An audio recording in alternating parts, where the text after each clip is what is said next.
Welcome to Unscripted with Marilyn Morales. Today I have a guest that I am very excited about. And why? Because this is his first podcast. So I want to thank him for trusting me with his story. I met Jose, I think maybe a week ago, where we had a virtual coffee. He reached out. And when we finally did speak, I was so inspired by this young man that I knew I had to have him on my show. When you meet him, you will know why. Let me tell you a little bit about Jose. So, Jose Zelaya is a jack of all trades, but he is an expert in being a dad. A single parent of a beautiful 3-year-old little girl named, and I hope I'm saying this right, Charleigh. If not, I'm sure he'll correct me. Two stepsons, Brenden and Jaxson, and he is godfather to Amy, Noemi, Matteo, and Romeo. He is the former founder of Valhalla Development LLC and Focus Nutrition Center. So he's got a good background in being an entrepreneur. Jose is a project manager at Sierra Live Productions, where he helps clients bring their general session breakout rooms and keynote speaker to an experience their target audience will remember.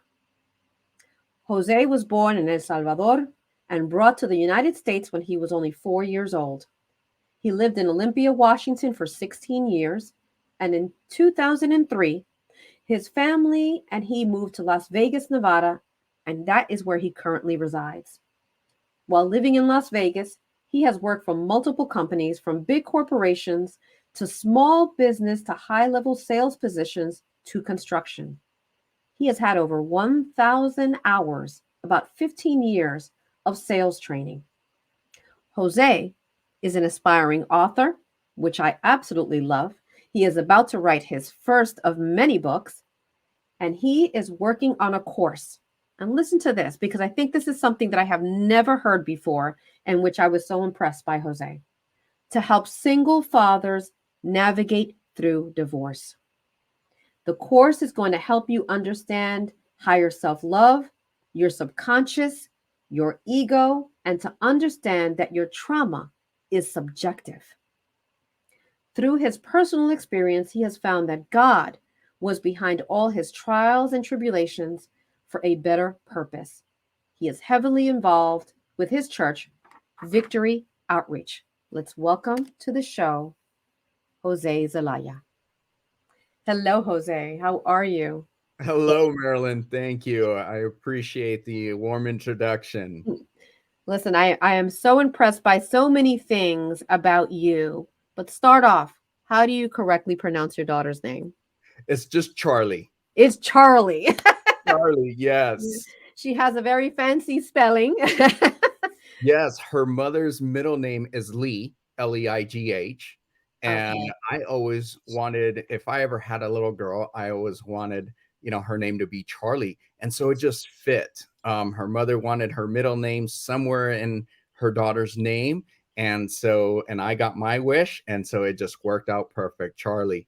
Charleigh, I love it. I love it. When I first saw it, I said, I think it's Charlie, but I didn't know if it was or it wasn't. But it's a beautiful, beautiful name, and I love how it's spelled. So I wanted to know what was behind the name. So thank you for sharing that. Absolutely. So with all of my guests, and the basis of Unscripted is that I love to share the times in your life that were pivotal, that you knew that something inside of you was changing, and that change was going to change your future. Can you identify and share with my viewers that moment for you? Absolutely. I've actually had two pitiable moments in my life. And the first one was my junior year of high school. Mm. Up until from elementary to middle school to high school, my junior year, I thought I was ugly. All the kids, they picked on me. All the girls told me I was ugly. It wasn't until I started adventuring out to other high schools where I saw the change and how girls looked at me and what they said about me. That changed my life a little bit. Wow. That's like Yeah, bullying, right? absolutely. Yes. We can talk about this later, but that's carried on through my workforce. And that's how I've been able to adjust and understand that it's not me. Mm, The next pivotal moment was August uh, of 2022 when I started going through a divorce. I'm still going through a divorce. It's a very sad story for me, but like you mentioned, God did something to me and he absolutely shook me, got a hold of me, and let me know that I'm okay. right. And I am the best version of myself. And that's why I continue to smile even through all my traumas. That's beautiful. That's awesome. God works in mysterious ways. And with that, I have lots of questions. That's with that you shared. So, because I think that, when we're young and we're impressionable, right? The things that are said to us and we start to believe it, just like you mentioned, sets the stage for so many years of hurt, right? Yes.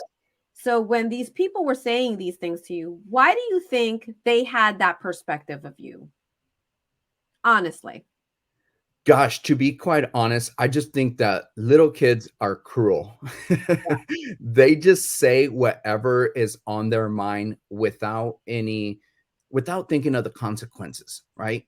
And I think everything starts at home. It's how you're raised. And so when then you go out to the world, you just mimic what's at home. And so Right. I believe if we want to change the world, we need to start changing the way we love our family. True, true. So now you moved to a different school. Was it in a different state, in a different town? No, it was the same. I lived in Olympia, Washington for 16 years. I got there in the first grade. Uh, went through first grade to sixth grade, and then seventh and eighth grade was middle school, and Hmm. then high school, and 10th through 12th. So it was the same school. So I kept going to school with the same kids. With the same kids. So then when you started noticing a difference in the way people reacted to you, what grade were you in and what stage in your life were you in? How old were you? So I was in the 11th grade.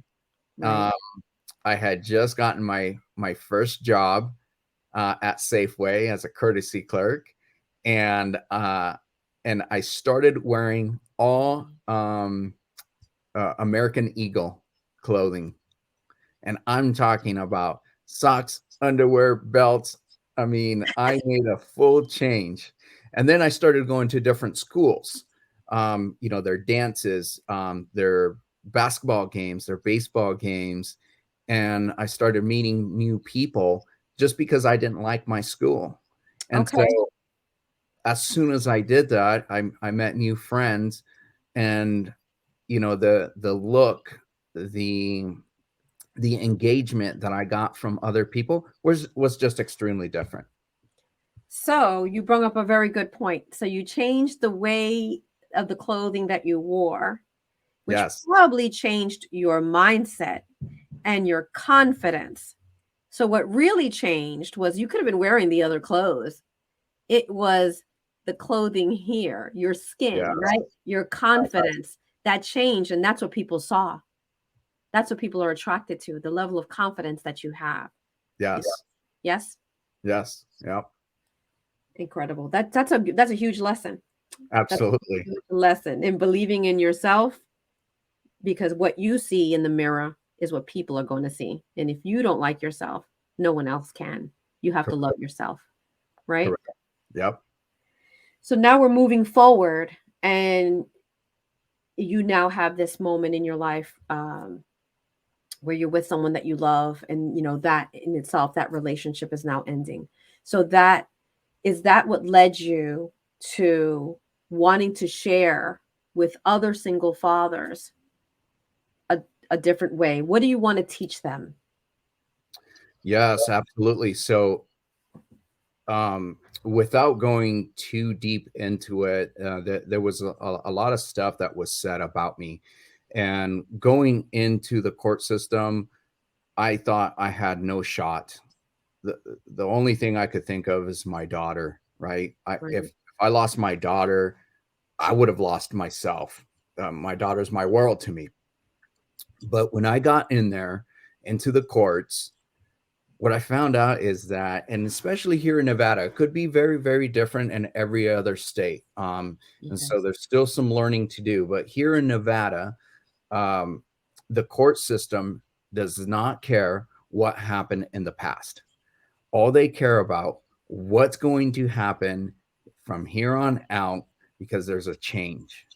The judge even, told us in a marriage, one does more than the other, and then the other does more than the other in certain things. And when you get a divorce or going through a divorce, your whole world flips upside down and you have to make adjustments. And the court system has to allow you to make those adjustments that you weren't used to. And so that's what I would really, really want that message to go out there to single fathers, that you do have rights, but you have to step into that courtroom to figure out what those are. Right. And that could be different depending on the state that you live in. Right. Correct. So it's a matter of educating yourself, arm yourself with education to Yes. be able to move forward. But I Yes. think there's so much more for you to share in this book. And I'd like to, do you have a vision of what that book is going to look like? Because I think you have lessons, not just in navigating the judicial system, but navigating yourself. And how do you handle the pressure on that? So tell me, were there tools and tips that you use to help yourself get through that? I mean, I know you're still going through it, but what do you do to help Jose get through the day? Yes, that's a good question. Everything's about mindset, right? Yeah. And if you believe deep down in your heart that you tried your best, that's all you can give. Now, can you learn from something and can you grow from your mistakes? Absolutely. You can definitely do that. And I think that that's what's just been helping me. I believe somebody told me that something about, if you give it your best, you have nothing to worry about. The other thing is, yes, as soon as my divorce started, I could have went and hit the bars and, met other people. And this time around, I, for the first time, reached out to God and put him first.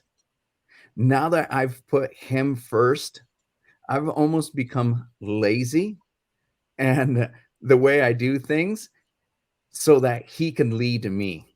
And Oh, so now I know he is absolutely leading me in whatever I do.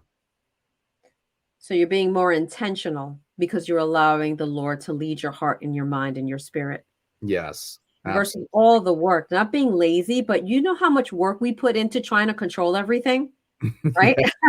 Yes. It's a lot of work. That's a lot Absolutely. of mind turning. I know because I've done it myself, you know? Yeah. There's a personality, they call it the A personality, that Right. wants to control the world, wants to control every aspect of our lives. But one of the biggest lessons when God brings you to your knees that you learn is that you have no control. None. No, You have no control over outside forces. The only thing you have control over is just what you said, how you respond to the situation, how you react to it, and what you do with the information that you have. That's all you have control over. absolutely. Yes. Here's another thing too that I learned is that we have triggers.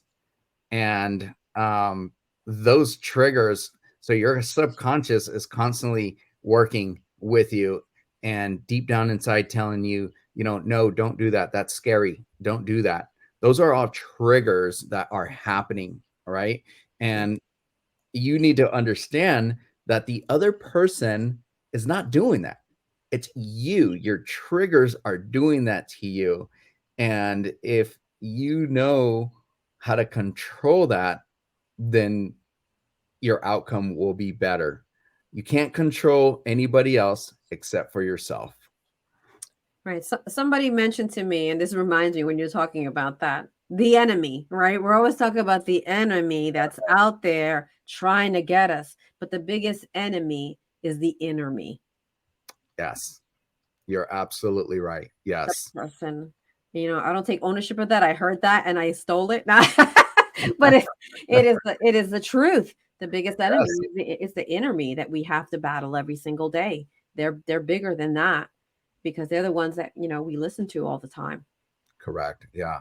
And he is absolutely real. Yes, absolutely. So tell me about your faith. Did you grow up in faith? Did you always have this faith that just increased when you chose to go to God, or is this something new for you? No, I've always been in the faith, and I've always, I knew God was always with me, but it's, one of those things, you can't see, so you only have to have faith, right? But when I really put him first, he put the right people in front of me. One of my coworkers that I used to work with, he told me about this great church that he goes to and how helpful they are and how nice they are. And prior to me getting divorced, I was like, yeah, I'll check it out soon. Yes, no problem. Hmm. And it wasn't until I finally felt like I hit rock bottom that I needed to be somewhere where I reached out to him and I said, I'm ready. I'm ready to go. And from the moment I first walked in to Victory Outreach, I felt welcomed. I felt warmed and fuzzy feelings inside. I got in, worship was going, the band was great, the worship team was great, and the message started. And the message was directed towards me. And I just remember crying and crying and crying, but it felt so good. And Mm. so from that point on, I turned to him and I said, I want to make this my church. How can I serve you? How can I serve others around me? And they told me, well, you're in audio and video, and so why don't you become our sound guy? And that's exactly what I did. I just became, the sound guy there, and they've pulled me in numerous directions just because of who I am. We just recently did a Men of Valor's men draft. So just like the NFL drafts, we did something like that. And, I was number one draft pick. Yes. and, and so I joined, the Eagles with Pastor Reggie.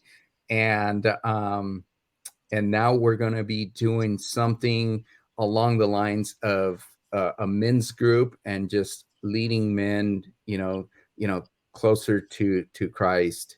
And boy, do I feel like I got a lot of growing and competition there because the men there at Victory Outreach love God, and I can't wait to get there. Yeah, you're getting there. You're in the right place, right? So how many years have you been with them? You know what? I just started with them not too long last year. I think it was October of last year when I joined them. It feels like years, but it's Sounds like only it when you're talking. It sounds like you've been with them for a while. no, I wish I would have found them sooner, but no, it's just been a few months, October, that I started with them, so almost half a year. And I just can't wait to grow with them. I think this time around it'll be years. Wow, that's amazing. That's amazing. Yes. One thing, now I have a full bio on you, right? So I know a little bit more than my viewers do, but there is something that I wanted to ask you about. Now, you mentioned here that you have several coaches, right, to Yes. help you navigate life. Um, Talk to me about the different coaches and how they help you navigate life. Absolutely. So The first one is an NLP coach, neuro-linguistic process. And with that one, there's very little that I know, but it helps with the mind. It helps find out who you really are and bring out your full potential. And so I can't wait to go through that program. That program for me starts in May. Uh, Nice. but my coach, Amber Furman, she's actually the one that introduced me to Jose Escobar, where I met you. That's right. Connected Leaders Academy. We're giving you a shout out. Absolutely. I can't say enough good things about CLA. And so he became, my second coach, business coach, Yes. where I'm in the morning and evening routine mastery program with him. That's an Fantastic program. Fantastic program. Yes, that's an 8-week course that's just been helping me tremendously, through the now. Routine is so important, because that's how we navigate through things, and we can carry those things on to different businesses. And the busier we get, the less time we have. So how do we give back time to ourselves? That's right. By that routine. By that routine. And I told you, I took that. Let me see. Do I have his book here? I know I have his book. I should have had it ready. But he definitely, even though I knew these principles because I've done it before, right, in my life, and in order to be successful, I had to do these things in order to get myself organized. Reintroducing those concepts and the extra things that Jose adds on to that is so key in your success. It really got me to get through this past year where I wrote my book and I had to navigate a full-time job, writing a book, doing speaking engagements, getting on podcasts, and doing everything. And everybody always asks me, how the heck are you getting all these things done? Right. Yes. And Yes. definitely it's got to do with the morning and the evening routine. You've got to do it in the morning before you go to work. You got to do something at the end of your day. The beginning of your day starts at the end of the day before. Right? Yes, absolutely. So Jose, lots of shout outs here. So definitely an important one. So besides Jose, besides the NLP coach, you mentioned 3 spiritual coaches. Yes. Tell me why you need 3 spiritual coaches and how different each one of them is. Yes, absolutely. If I can have more, I would like more. Um, each one of them, brings a different perspective. We all come from different walks of life. And so we're going to share things with each other in a different way. Um, Senior pastor Benny, he will tell you straight up, if you're doing something wrong, he's going to let you know right there. And he's going to bring out the Bible and show you exactly what's in that Bible, so you can figure it out yourself or take it up with God. Right. And that's kind of like the way I like he that. is. I like that. Take it up with God. And, Pastor Reggie, he's a little bit more, nurturing, and he understands, and he really shows love and compassion, and I know that he wants nothing but the best for me. And he has a past as well too, and so him and we can relate with each other. And so anything that I have going on, I quickly call him and I say, hey pastor, this is what's going on, like, what should I do? Is this a right thing to do? And he gives it to me, in a today's perspective.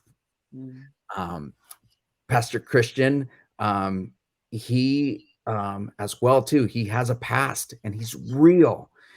And when he speaks on stage, he is so passionate about how he speaks. And I resonate with that because that's who I am too. I'm a very passionate person. And sometimes when I speak, I can sound angry, I can sound super excited, or I can sound really sad. Wow. And so him and I relate to each other that way. He's younger as well too. He has a family of 5. He's a extremely great dad, and that's who I am. And so same thing, when I reach out to him, I get a different perspective, and he tells me how it is. He's very nurturing and empowering, and just keeps me going. Wow, that's amazing. Now I understand. It's Yes. different versions of Jose that needs a different kind of spiritual coach. I think I need 10. Yes. I need 10 of them. That's amazing. So, Jose, tell me, where do you see yourself in this next year, a year from now? Where do you see yourself? Well, first and foremost, I want to be really, successful in my project management job that I have. I truly love that industry. I love what it's all about. The from the pre-support to the last day of the show, there's nothing in there. It doesn't feel like work. And so if I can help my company grow and help myself grow, that's where I see myself at the end of 2023, um, with my current job that I have. But with this new awakening that I have in my entrepreneur skills, just shining and finally having the right mentors and coaches, and the support has just led me to be able to do the unthinkable things. Did I ever think that I was going to be an author? Absolutely not. Did I think that I could be speaking on a stage just like the shows that I put on? Absolutely not. And now I could be, in about 2-3 weeks, I could be doing my first speaking as well too. So I'm just Yay! and growing, and that's led me to being a coach as well too. Um, my experiences helping other people, that's all I've ever wanted. And so this year, it's all about growth, growth, growth. Absolutely. Immerse yourself in it. I truly think I know it. I'm not going to say I think it. This is your year. This is Thank your you. year of growth. Enjoy it. Immerse yourself. Let go. Let God. Say yes. I always say that now. Just say yes. Stop overthinking and just, open your arms to all the experiences. But I think that when we go through something and we're healed from it and we come out on the other side, we now have an obligation to help those behind us, right? Yes. And that's what we have to do. So anybody out there who is a speaker, you guys are putting on events. I know a lot of people in the CLA are putting out events, and in other communities. Reach out to Jose. Let me put on your Facebook. Is that the best way for people to get a hold of you? Is Facebook?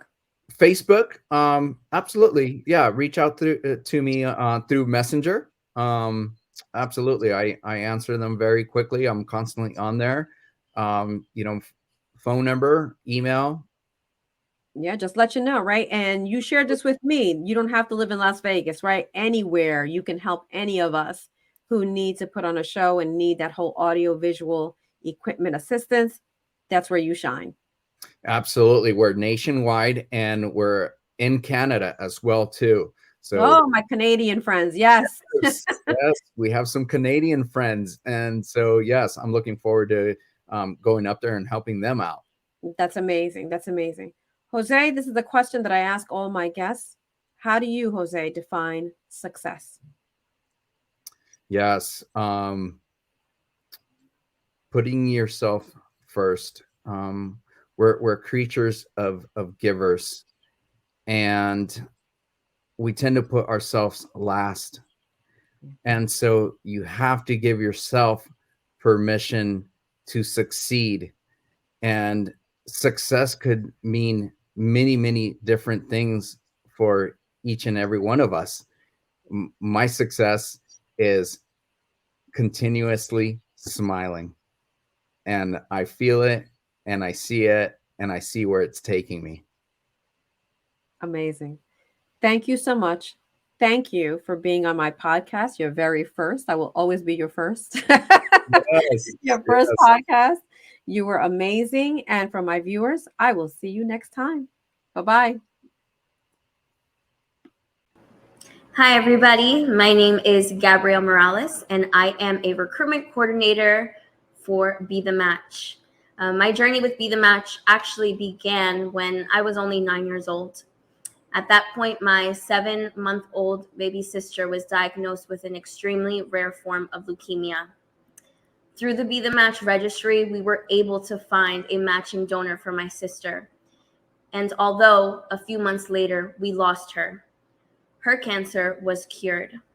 Our family is so thankful for the additional months that we had with my sister. And ever since then, I've made a promise to myself to dedicate my life to helping children just like Isabella and helping families like ours by continuing her legacy. Hence why I now work for Be The Match. I love what I do so much, and I'm able to spread awareness about the huge need for more donors on the registry, especially those of diverse backgrounds. There is currently a huge disparity within the registry for minority patients, and we need your help. It is so simple to save a life and to be put on the registry. You can visit izzy'slegacy.com or text Izzy's Legacy to the number 61474 to start the registration process to be on the Be The Match registry, to hopefully be a life-saving match for a searching patient in need.